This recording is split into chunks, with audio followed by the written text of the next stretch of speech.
approach to sustainability is not only based upon that concept of don't take life if you don't have to, rather give life, right? But it's also based on a very clear understanding of the cyclic nature of reality. Not linear, not like we have in the scientific, so-called scientific Judeo-Christian approach to understanding time. The Vedic concept of time is not linear. I mean, linear time is there. I'm, this age, now I'm this age, now I'm this age. But that's a very small frame in a very large movie. It's one frame in a very big picture. The bigger picture is that we are in a cycle of 4 ages that are constantly revolving on a macrocosmic level. On a microcosmic level, we see 4 seasons in a year: spring, summer, fall, and winter.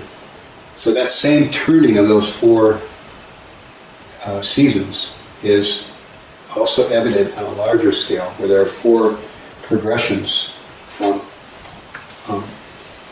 that everybody in the material world goes through these 4 ages until they get out of the material world.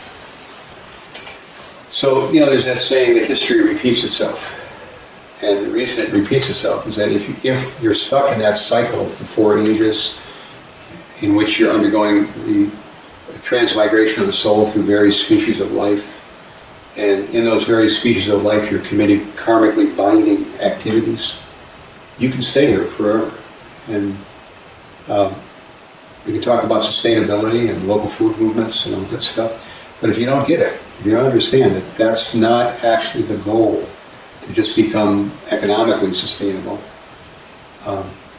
but rather to become spiritually sustainable, then these issues like reincarnation, karma, what is your relationship with God, how do you develop love for God, what's that about, what's the culture for doing that, the cultural approach for doing that, you'll be dead to it, and that's not good, that's not sustainable.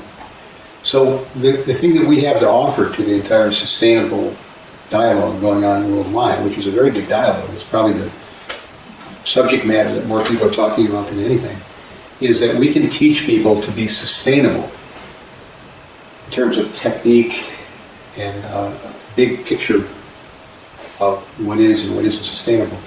We can teach it, but we can teach it for the right spiritual reasons, not just because it's good for the body.